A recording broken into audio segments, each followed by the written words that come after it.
Fresh off of our conversation about Batman 66 on Monday for the Dollar Bin Bandits, I am now speaking once more with prolific author, creator Paul Kupperberg. Paul, thank you for joining. Pleasure to be here again. Although I'm Yes, a little yes. sick of your face, but we'll get I past get that. that a lot. Yes, yeah, that's why there are no mirrors around here. I don't know, and I'll avert my gaze. Yeah, just imagine how ugly I must be in person. It's I don't want to have to, but thank you. My students would love you. They would love you. I think they would agree. Um, we're talking all ages comics on this episode of Words, Images, and Worlds, and we're talking about a book that you've been working on with Mad Cave and Maverick Papercutz called Secret STEAM Society. Right. Is this true? That's right. Okay. Being a teacher, I know the word STEM and the acronym STEAM pretty well. Pretty well. So glad to see you creating in this space. Yeah, it's funny. I one of the earliest things I ever did in comics was I'm just remembering this was a kid's guide to nutrition. Back it must have been 1970. It was mid 70s. Paul Levitz was writing it, and I ghosted several chapters in this thing. I think what the Redondo Studios did the art on it. Um, but Nice. anyway, yeah. So I've been doing this type of stuff for since the beginning. Yeah, yeah, comics can do it all, right? In the right Yeah, hands. yeah, yeah. A Yeah. few years ago, I did some comics for the Holocaust Museum in Dallas, Texas, Hmm. about various various Holocausts. Because, Yeah, I always get the fun assignments. right, right. And people should be informed. People should be No, informed. absolutely, absolutely. But yeah, this is a series of for a series of books set at the London Academy, which is a fictional school for very advanced students from all Hmm. around the world, and including a couple of aliens as well, and I mean from outer space aliens. Um, Hmm. Hmm. uh, and they come in and they we explore in-depth topics. It's a 112 page story, so there's a lot to cover. Um, we go back to the very beginnings of aviation and flight. Hmm. Gunpowder, which was originally uh, was never intended to be an explosive or a weapon or a fuel. It was originally the ingredients of gunpowder were all common ingredients in the alchemist's toolbox back in the old days. And alchemists were not magicians or anything. They were just they were chemists. They were, that was just what they called it back in those days. But originally it was used as a medicine. And then eventually someone realized, when this gets near fire, bad things happen. Maybe we can Hmm. use it to kill people. But Right. But yeah, and then it evolved, from a weapon. Well, it started out as as kind of a novelty. Flying Hmm. objects you could make. There was an ancient, I think it was ancient Greece. There was a guy who created this little flying device. It was filled with heated steam, and then when it was released, it flew through the air, and it had some kind of mechanism in it that flapped the wings as well. So, it was used as a novelty, and then it advanced into weaponry. The Chinese were the first to, well, it was discovered in China, and the Chinese were the first to adapt it in all those applications.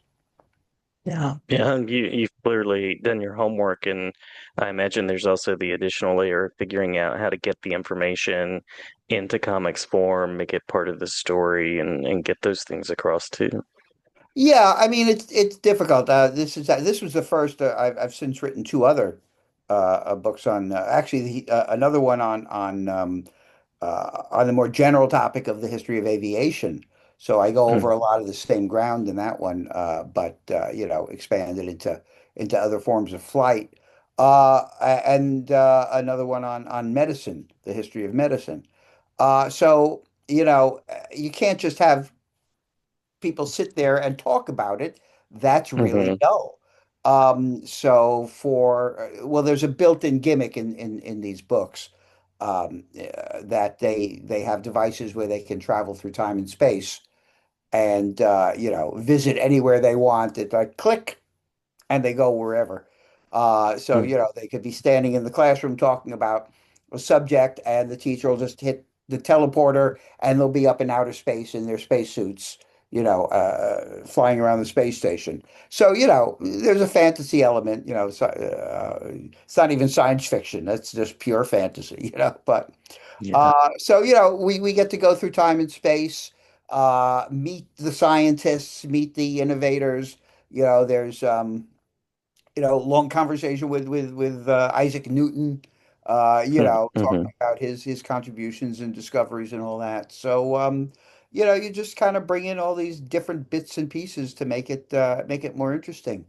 I know in the spaceflight one, I just kind of really went over the edge, and there were talking birds and stuff, just to kind of like the eagle flies in and demonstrates how he flies, how the is able to form the way he does and all that. So it's just whatever it takes to make it, to bring it to life and make it a little bit more interesting, because inherently, you know, it's teaching, and teaching is deadly, It as is. you It is. know. Yes. Yeah. And like comics, in the right hands, it can be good, but it can also be disastrous. Absolutely. Uh, what connected you with this project? How did you get to working with Mad Cave and Papercutz?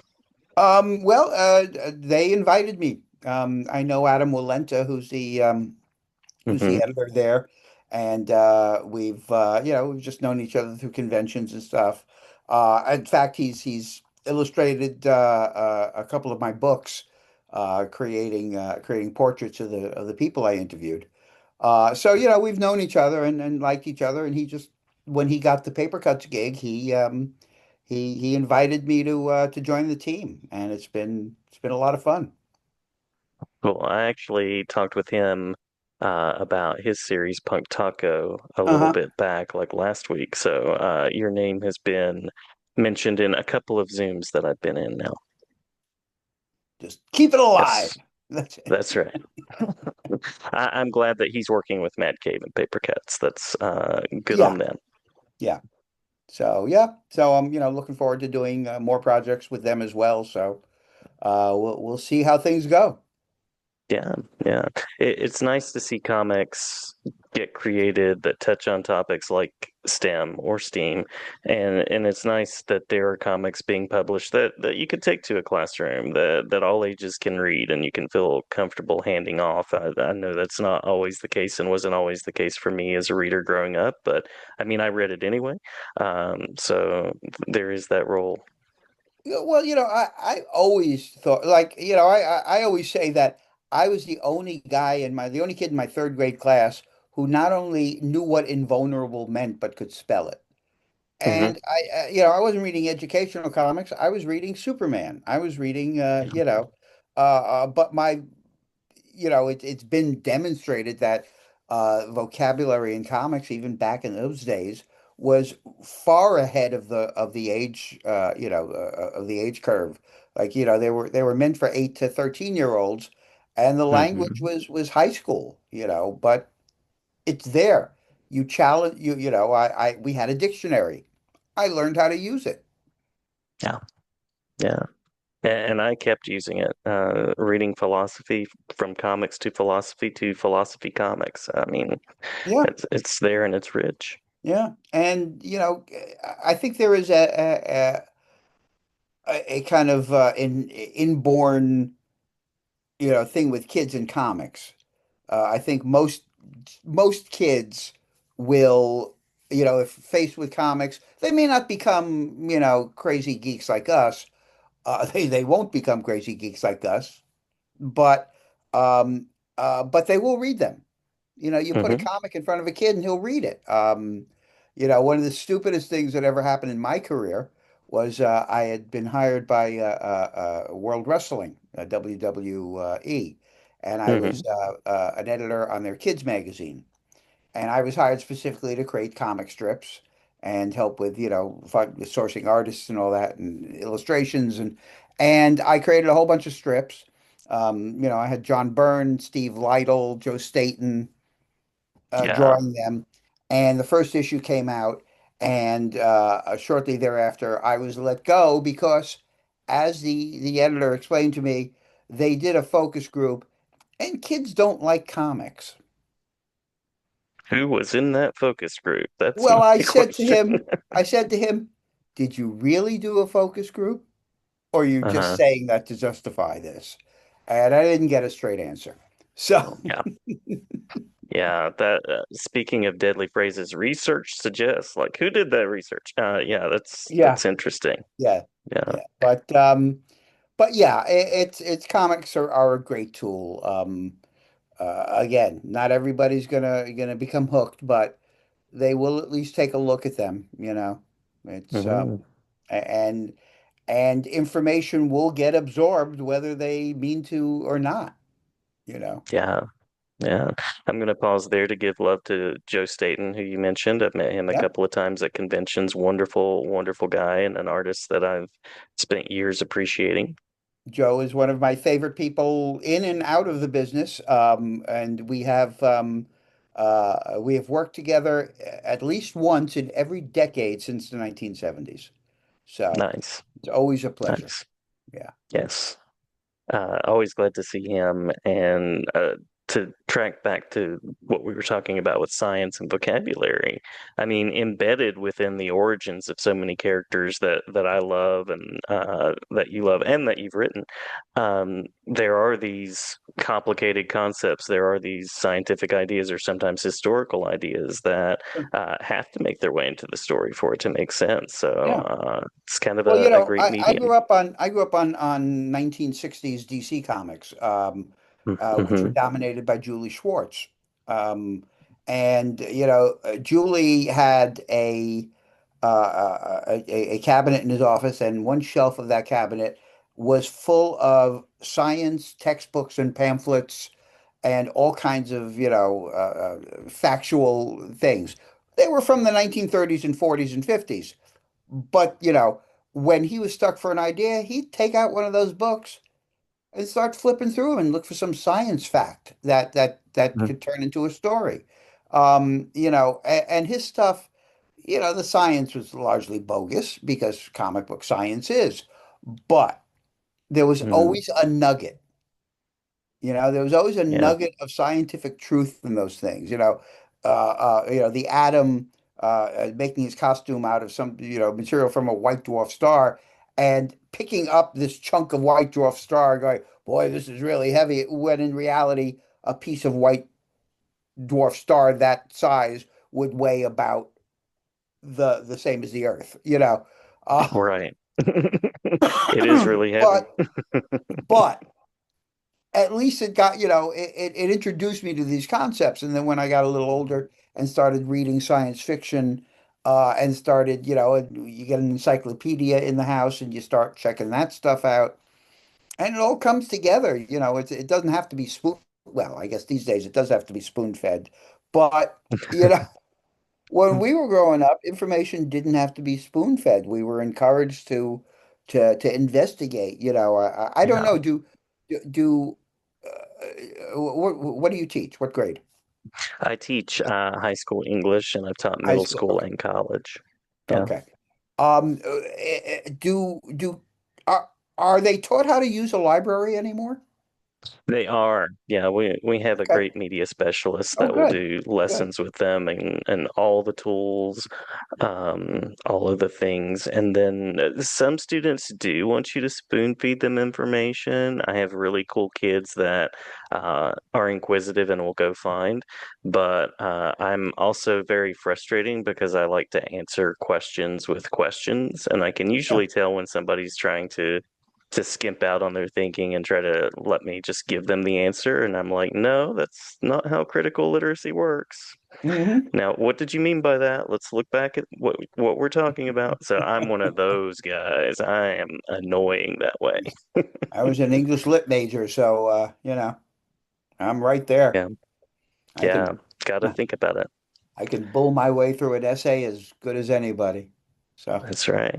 That's right. And if it's based on what you're talking about, beautiful, beautiful. but yeah, it just it really is just a really great form. It's so versatile. There's been everything in comics, every type of story. The superheroes, romance. I remember Charlton Comics. They used to have surfing comics. They had Nice. racing car comics, hot rod comics. It was just like everything, anything could Yeah. be done. I mean, I think we've lost something, really sweet and wonderful and charming, by not having that stuff out there and readily available. I mean, but some of my favorite stuff, as a kid was some of that, Classics Illustrated. Oh yeah, I love those. You Yeah. know, there was you know, there was some great stuff. Kirby showed up in them. George Evans and Kinsler, and Hmm. all these incredible comic artists from the 50, 40s and 50s. But even the crummy stuff, even the lesser quality stuff. There it was. If I have to read this tedious book, let there be pictures. And it made Hmm. it less tedious. And I'd say 7 times out of 10, I went from the Classics Illustrated to read the actual book. Hmm. Hmm. And what a great foothold to get into that. Yeah, Trying to tackle Les Mis the first time without some kind of gun to your warning. head. Well, Yeah. there are limits. I did Hmm. not get through Les Mis, uh, but I understand. I understand. but Same I've read here in Moby, Ulysses. but I've read Moby Dick. Hmm. So I feel I get a pass for most everything. That's right. That's right. I would agree with that 100%. What was it like to go from being a reader of comics to working in the spaces of people like Julie Schwartz and some of these people? Fortunately, I was too young to really think about it. Yeah. I didn't. I knew I was working with Julie Schwartz or Joe Orlando or Joe Kubert or whatever, but it was kind of like, well, yeah, that's, I'm in comic books and they're in comic books and we're all in comic books. It wasn't until I was older that I realized, like, oh my God, I Mm. remember one of the Superman movies.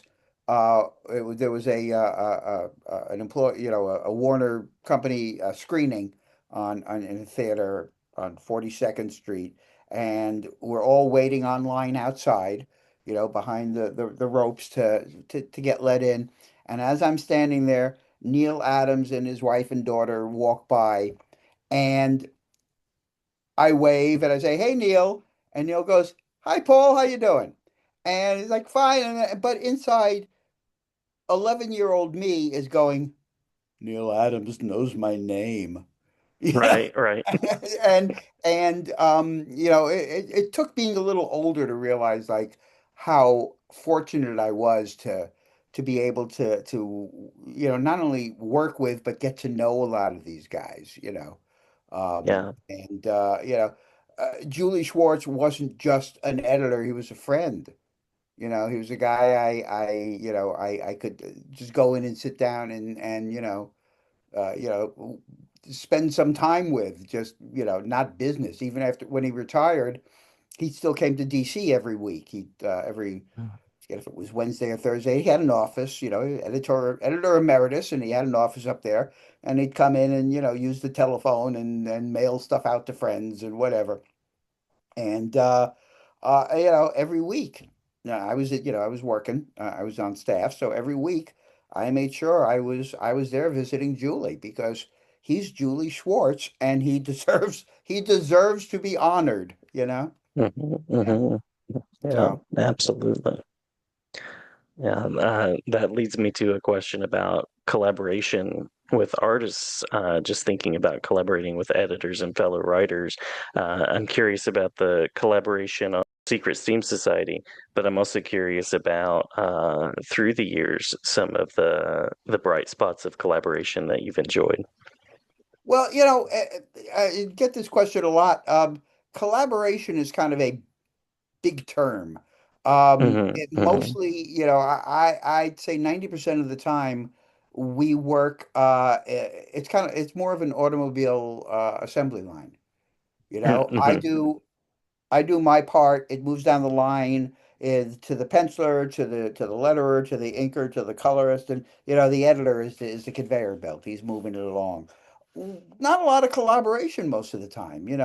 There were Hmm. times, certainly back in the 80s, 70s, and 80s, where I would turn the script. I had no idea who was going to draw it. It could be Yeah. when I wrote a Superman script. I unless I was told very specifically that Kurt Swan wasn't going to be drawing it, I wouldn't do monsters or aliens because Kurt drew horrible monsters and aliens. They're also cute and funny looking, So, but Hmm. so without knowing what was going on, I kept away from that stuff just in case Kurt got it. Um, yeah, and I love, but believe me, I love working with Kurt Swan. I mean, Jesus, he is the Superman artist for me. Um, Yeah. and a lovely guy, just a wonderful guy. But so there have been times where, frankly, one of the few times I can remember literally collaborating on a story was an issue of DC Comics Presents. I went into plot with Julie, and Keith Giffen was sitting there.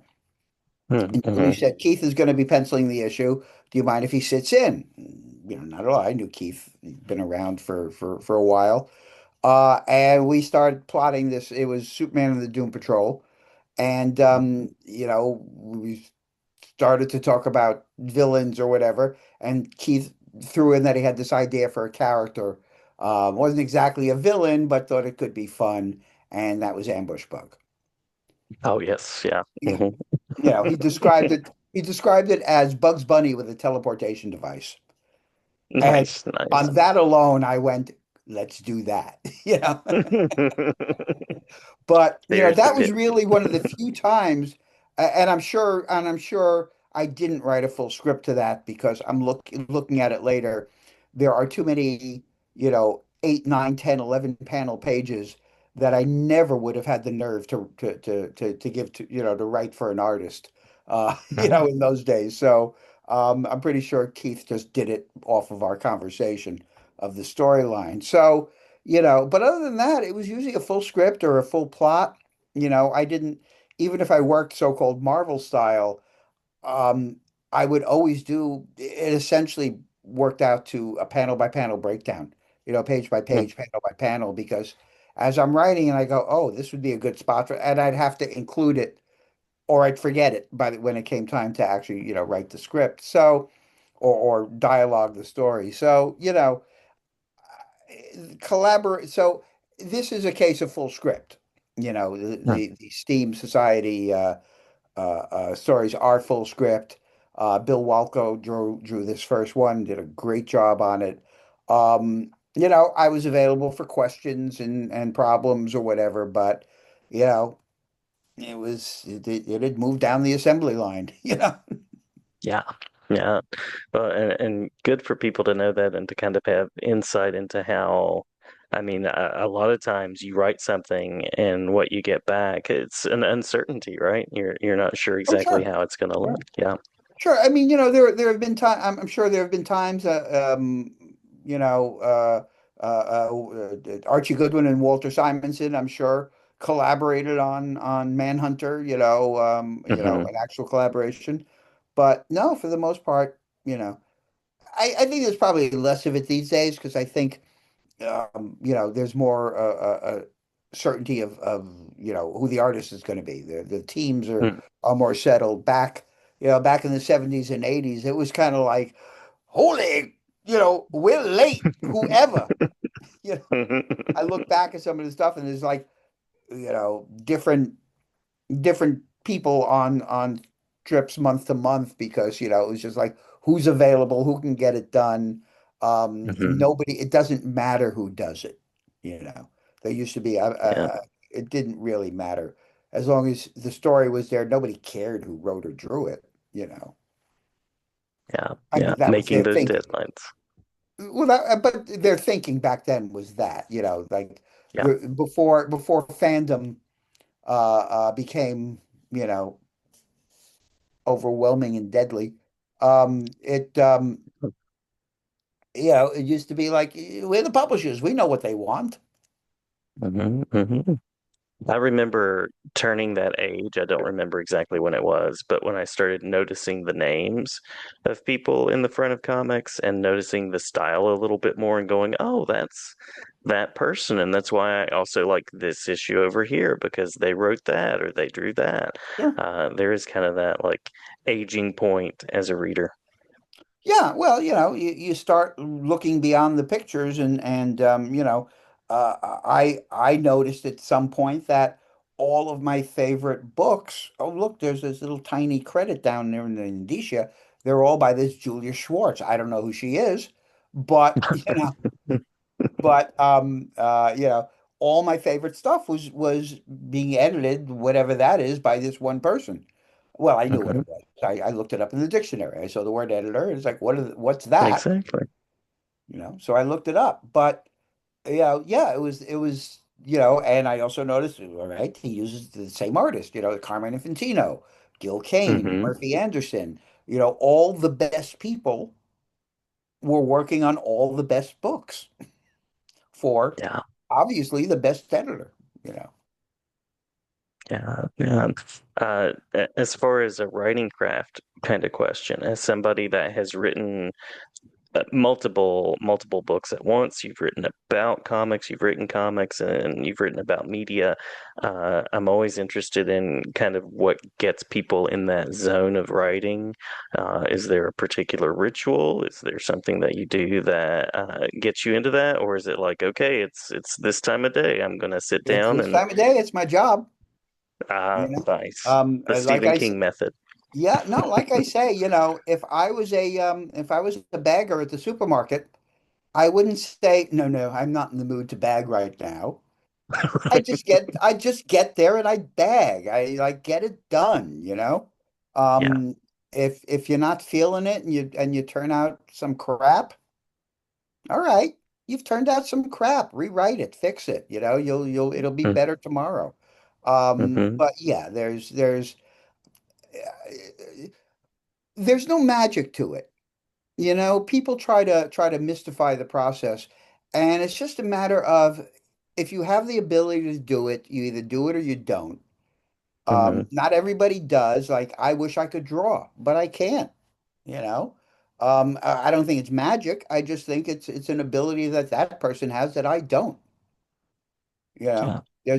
There's a TV show on called Log Cabin Builders, and there's this guy on it named Johnny Rocket who can Hmm. operate heavy machinery like a surgeon wielding a scalpel. And I think I admire that guy. He's an artist.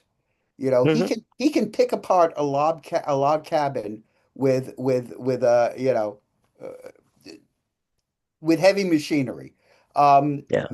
you know, I can't do that. I don't think he's a wizard. I just think he's practiced his craft and he knows what he's doing. Hmm. Absolutely. I can remember a time when people would talk about going back to the book STEM, and there was this whole conversation of we need more science, technology, engineering, and I'm glad that the arts are there because, as you say, there is an art to so much of this craft too, and art doesn't just mean one particular thing or one particular class. So, absolutely. No, a skill at anything is an art, you Hmm. know. I have heard my ex-brother-in-law was an anesthesiologist, Yeah. and I heard him referring to some surgeons as the closing. It was a work of beauty. It was artistic, Hmm. the way they sewed up a patient. All right, it's Yeah. an art. you want that guy or woman sewing Yeah. on you. Absolutely. Yeah. So again, anything well done. It's not, it doesn't just happen. I mean, I look back at and I'm sure one day I might even get competent at this work. But I look back at my early stuff, and it makes you cringe, but you got to put in that Uh, 10,000 hours and learn how to do it. You know. yeah. Yeah. My master's thesis is in a trash can somewhere. I should have kept it, but we all look back at stuff we've done and we're like, yeah, yeah. But it's part of the humbling process, I guess. Well, yeah, what I wrote I broke into comics. I was 19 years old. Yeah. Um, Yeah. and I'm 70 now. Um, that's a learning curve. You know? Hmm. So, Yes. I know I'm way better than I used to be, but nowhere near as good as I could be. Very humbly said. Very humbly said. Uh, I have a question about where to find things and that kind of stuff, but before we do that, I'll ask what's on your reading table, if I may. Being a literacy channel, if you'd like to mention anything that you're currently checking out, and then we'll tell people Well, where to find I'm more. currently rereading Isaac Asimov's The Caves of Steel. Love it. Love Because it. Yeah. I felt a need for some classic science fiction. Hmm. And Isaac Asimov was always comfort food for me. I probably read 300 or 400 of his 500 books, growing up. Yeah. Um, Yeah. and Yeah. I got to hear him Percival speak. Everett. Hmm? Yeah. At an English teacher convention. Amazing. Amazing. Yeah. I read James, and I was blown away. And I've read another one of his books, and I've got yet another one waiting to be read. Really a powerful writer, and I thought James was Yeah. just brilliant. So uh, Yeah. yeah. I loved his, also speaking of humility, the first thing he said when he got up to talk about James was, I'm really getting tired of talking about this book. Of course, then he reads a passage and it's Yeah, beautiful and amazing. So, yeah. yeah, yeah. Great items on the reading table. We'll mention again the Secret Steam Society and where can people find out more about that and more about you and follow the journey? Well, they can check out Mad Cave and Papercutz, which are the two. I think Mad Cave, Papercutz is an imprint of Mad Cave Publishing, Mm-hmm. and they can check those out. They can check me out at paulkupperberg.net. That's my website and my blog and shop. And I encourage people to shop in my shop because that's what it's Yes. there for.